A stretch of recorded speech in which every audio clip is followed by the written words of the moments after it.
सुरभि घर की दुलारी थी और हो भी क्यों न, 4 भाई बहनों में सबसे छोटी जो थी। सभी उस पर लट्टू रहते थे। सारिका सबसे बड़ी। अभी हाल में उसकी शादी हुई थी। शादी के बाद जब से मायके आई थी तब से ससुराल वाले जिद लगाए हुए थे कि बहू को भेजा दे।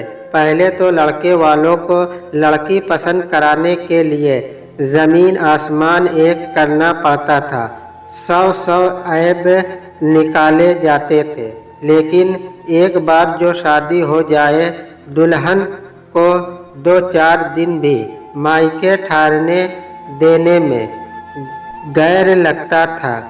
लेकिन 2-4 दिन करते करते सारिका 6 महीने से मायके में थी।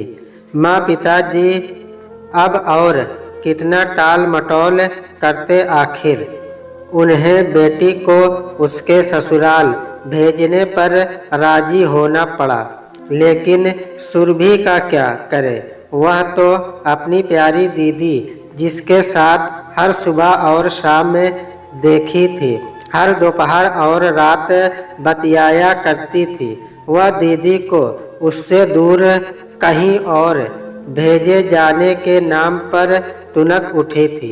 आखिर कर उसे माँ ने बड़ी दुलार से मनाया और कहा कि सब दिन के लिए थोड़े ही जा रही है और फिर जाने से पहले जीजा जी उसे शहर घुमाने ले जाएंगे और सिनेमा भी दिखाएंगे। सुरभि अब इतनी भी बच्ची नहीं थी कि न समझ पाए कि जो ससुराल चली जाए वह वहीं की होकर रह जाती है। लेकिन सिनेमा के नाम से सुरभि चहक उठी।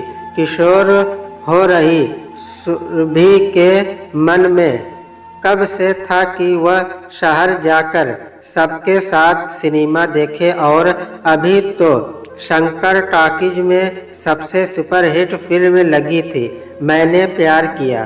दोनों बहनें छत पर बैठकर कबूतरों को दाना डालते हुए खूब जुगलबंदी करती।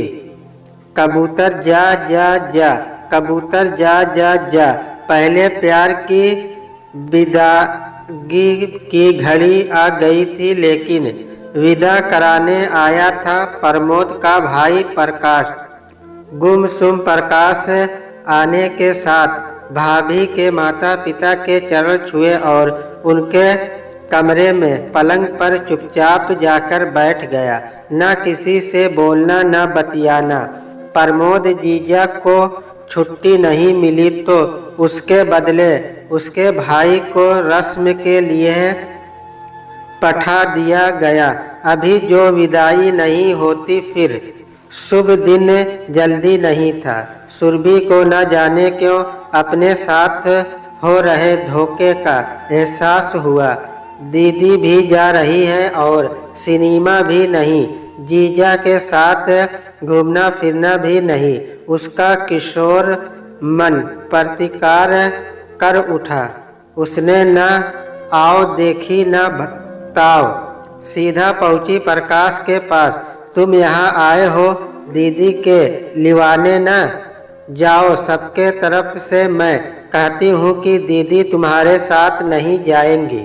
भैया क्या बाबुल के पैर दबा रहा है जो तुमको भेज दिया। प्रकाश के लिए यह बिल्कुल अत्यतिष्ट था। तीखे नैन नक्श के आगे उसकी जुबान सटक कर रह गई। सुरभि क्यों बेचारे पर बरस रही हो? अभी तो आया है हाथ पैर धोने के लिए, पानी क्या देखी?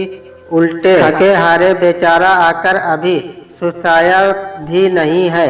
माँ ने पीछे से मुंह फट बेटी को झिड़की लगाई। माँ, मैंने एक बार जो कह दिया हो कह दिया। दीदी इस अनबोले के साथ नहीं जाएगी। बस दीदी नहीं, वो तो तुझे लेने आया है।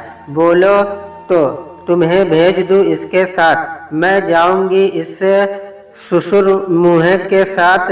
चेहरा भी देखा है इसने, सब मुझ पर लगे पड़े हैं। सुरभि पैर पटकते हुए जो कमरे के अंदर गई, फिर बाहर ना निकली।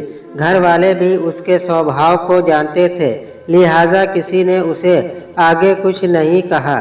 सुरभि की दीदी सारिका अपने देवर के साथ ससुराल विदा हो गई। किसको पता था ये अनबन दोनों के लिए जन्मों का बंधन तय करने जा रही है। सारिका के ससुराल वाले से खुशखबरी थी कि बहू के माता पिता नाना नानी बनने वाले हैं और इसी महीने उसका प्रसव है। उसकी सास की तबीयत भी कुछ खास ठीक नहीं रहती थी, सो खबर भिजवाया गया कि चंद दिनों के लिए किसी को भेज दे तो काम संभल जाए। सुरभि के पिताजी सुरभि को दीदी के ससुराल पहुंचा आए।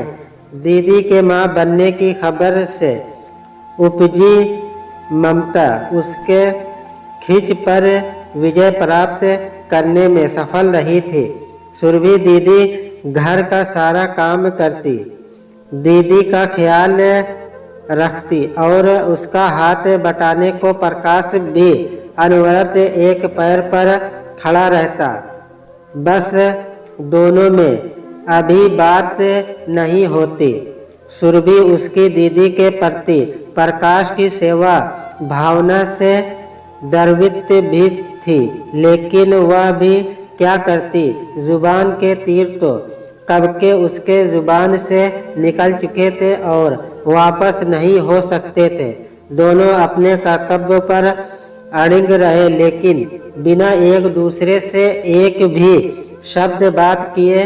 दीदी ने दोनों को समझाया भी, फिक्रे भी करे, लेकिन दोनों अविचल। सुरभि गलानी में तो प्रकाश स्वाभिमान में। सारिका ने भी प्रयास छोड़ सब भगवान पर छोड़ दिया। प्रमोद को बालक हुआ है, जच्चा और बच्चा दोनों स्वस्थ हैं। घर में उत्सव और उत्साह का माहौल है। मोहल्ले में मिठाइयाँ बांटी जा रही है। सुरभि ने बच्चा सब पहली बार दीदी की गोद में बड़े मनुहार से दिया तो दीदी ने उसी ननुहार से अपनी बहन को देखा और कहा, देखो प्रकाश बेचारा कितनी मेहनत करता है, दिन भर लगा रहता है मेरे पीछे। वह किसी जन्म का मेरा सगा भाई होगा। भाई से भी बढ़कर लल्ला के आने की खुशी में तुम लोग पिछली बातें भूलकर आपस में बातें करो। दीदी अच्छा पक्ष ले रही हो अपने देवर का, पर मैंने उससे बातें करने से कब मना किया। जिस पिछली बात को तुम भूल जाने को कह रही हो, न वह उससे तो संदूक में भर कर रखा हुआ है, फिर भी तुम कहती हो तो मैं ही कोशिश करती हूँ, लेकिन वह मान जाएगा। उसको देखकर तो ऐसा नहीं लगता। प्रकाश तभी उधर से गुजर रहा था तो सुरभि ने लल्ला को उसके गोद में देते हुए कहा, लल्ला के चाचा, ये लो संभालो अपने भतीजे को। अब तो ताऊ हो गए, अब तो मुंह भर कर बात कर लो। प्रकाश ने सुरभि की ओर देखा भी नहीं, अपनी भाभी की ओर देखते हुए कहा, मेरा लल्ला है ही लाखों में एक, लेकिन लल्ले को बुरा नहीं लगेगा कि उसका अनबोलवा चाचा एक हूर परी के दिन खराब करे। इतना कहकर प्रकाश लल्ला को गोद में ले बाहर निकल गया। देखी दीदी, मैं न कहती थी कि मैं मान भी जाऊं, लेकिन तुम्हारा देवर नहीं पिघलेगा। प्रकाश के शब्दों की टीस सुरभि क्षण भर भी न बर्दाश्त कर सकी। सुरभि देख रही हो न, बातों के घाव जल्दी नहीं भरते, इसलिए इंसान को सोच समझ कर बोलना चाहिए। लेकिन कोई नहीं, दिल की बात निकलनी ज़रूरी थी। अब उसे भी हल्का महसूस हो रहा होगा और जल्द तुम लोगों के बीच भी सब ठीक हो जाएगा। लल्ला को हुए महीने भर से ज़्यादा हो गया है। देवर और बहन की तीमारदारी से सारिका तंदुरुस्त हो चली थी और घर के काम काज खुद संभालने लगी थी। सुरभि भी घर लौटने को कई बार कह चुकी थी। यूँ भी पराये घर की बेटी को अपने काम के लिए ज़्यादा दिन रोकना मुनासिब नहीं था। जब सुरभि लौटने को हुई तो सारिका ने प्रकाश को उसे घर पहुंचाने के लिए कहा। सफ़र में दोनों अकेले रहेंगे तो जल्दी सुलह हो जाएगी, सारिका ने मन ही मन सोच रही थी। ट्रेन सरपट दौड़ रही थी लेकिन दोनों मौन थे और ख्यालों का समुंदर उसके मन में लहरें उठा रही थी। सुरभि उस शख्स के साथ थी जो 2-3 महीने से उसके साथ हमसाए की तरह था। अभी कुछ नहीं बोला लेकिन उसकी छोटी से छोटी बात को बिना अभिशक्ति के न केवल समझता रहा बल्कि पूरी जिम्मेदारी के साथ कंधे से कंधा मिला उसके साथ खड़ा रहा। क्या मजाल की उसने कोई चीज़ सोची हो और अगले पल उसके सामने लाकर न रख दी गई हो। लड़का है कि छवि इंद्री की खान उसे लग रहा था कि सौम्य चेहरे वाले इस मजबूत शख्स के साथ अन्याय कर दिया गया। उसके मन में अरुणा युक्त लावण्य हिंडोले मार उठी। इधर प्रकाश भी यह सोचकर मायूस हो रहा था कि पराये घर की बेटी उसके घर के काम संभालने में सिद्ध से लगी रही और वह कितना निष्ठुर निकला। उसकी एक छोटी सी गलती को विसार न सका और सीधे मुंह उससे बात तक नहीं की। क्या उसका गुनाह वाकई इतना बड़ा था? प्रकाश और सुरभि घर पहुँचे तो माँ ने सुरभि से कहा कि कल सुबह प्रकाश को बड़ी घाट के ठाकुर मंदिर में पूजा करवा लाए। प्रकाश दूसरी तीसरी बार आया है और अभी तक कहीं निकलने का अवसर नहीं मिला है।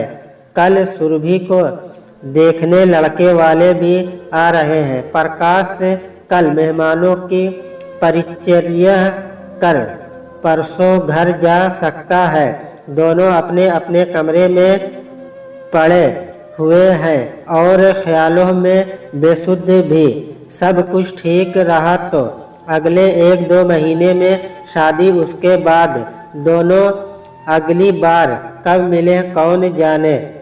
सहसा सुरभि को आभास हुआ कि यह 2-3 महीने का साथ अनायास नहीं था। उसने कुछ निश्चय किया और कागज पर दिल के उधार उकेर दिया और मोड़कर अपने पास रख दिया। अभी नहीं तो कभी और यह जताने का अवसर नहीं आएगा। इधर प्रकाश को भी जान पड़ रहा था कि सुरभि से बात नहीं करने का जो पाप उसने किया है यही उसके प्रायश्चित का अवसर है। जाने फिर कब मुलाकात हो भी तो फिर किस पराये घर की बनकर। लेकिन सुरभि के सामने से तो उसकी अपराधी जुबान खुल न पाएगी, लिहाजा उसने भी कागज पर अपना अपराध बोझ लिखकर रख दिया। अगली सुबह प्रेमियों की चाल में अलग चपलता थी। दोनों नहा धो तैयार हो देवी की मंदिर की ओर चल दिए। सुरभि ने साजी में पूजा के फूलों से एक कागज को ढक रखा था तो प्रकाश कुर्ते की जेब में। सुरभि जब देवी माँ को फूल अर्पित कर रही थी तो उसके चेहरे पर एक गजल आत्मविश्वास था, दृढ़ता थी। सभी मंदिरों की पूजा के बाद वह कुएं के पास खड़ी थी और प्रकाश अब भी भगवान के दर पर अपनी पूजा में मगन था। सुरभि ने पड़ोस के बच्चे गुड्डू को मंदिर में देखा तो उसे बुलाकर एक कागज थमाते हुए कहा, जाओ और मेरे साथ जो प्रकाश अंकल पूजा करने के लिए आए हैं उसे दे आ। बालक आज्ञाकारी था। वो मंदिर के दरवाजे से निकला तो उसके हाथ में भी कागज था। क्या हुआ? गुड्डू अंकल को कागज देने को कहा था। हाँ बुआ, वो तो दे दिया। ये तो अंकल ने दूसरा कागज दिया है, तुम्हें देने को कहा है। मुझे? हाँ बुआ। और चॉकलेट खाने के लिए पैसे भी दिए।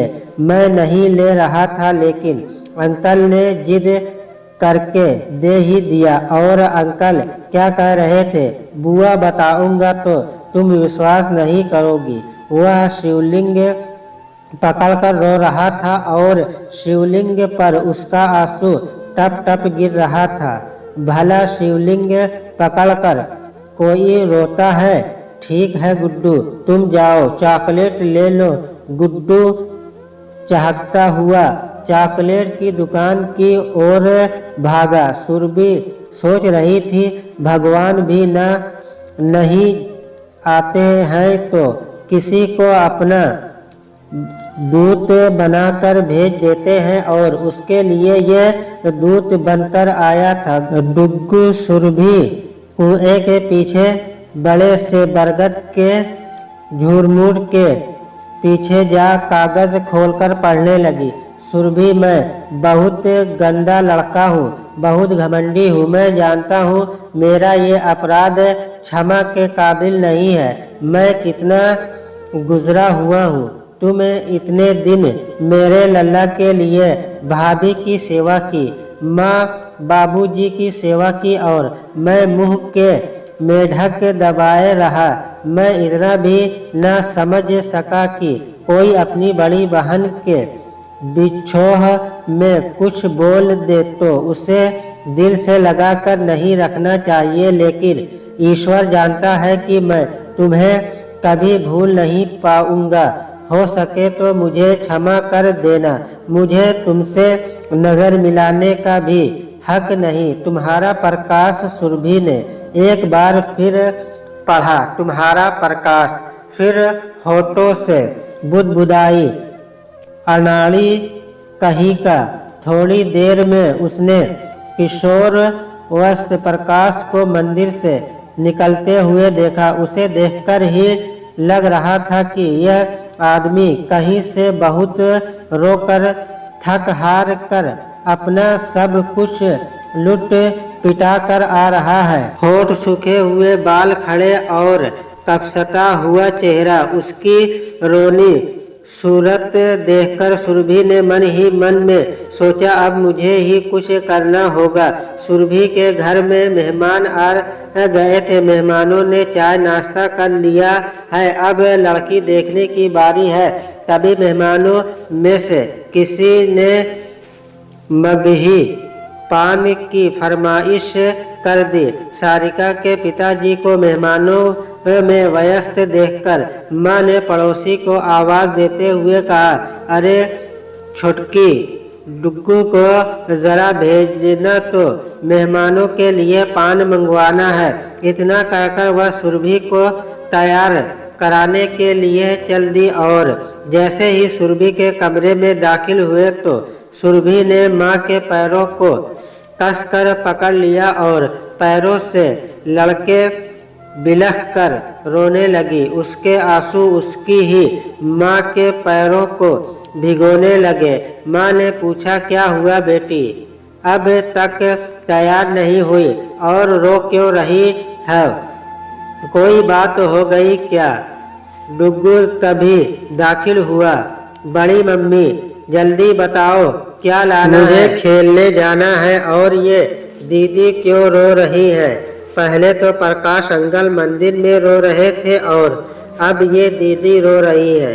ममता चटनी हुई।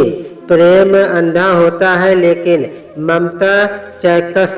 प्रेम में आदमी अपने को नुकसान पहुंचा ले सकता है, लेकिन जिससे ममता हो जाए उसे किसी भी नुकसान पहुंचाने की संभावना से भी दूर रहने की कुव्वत आ जाती है।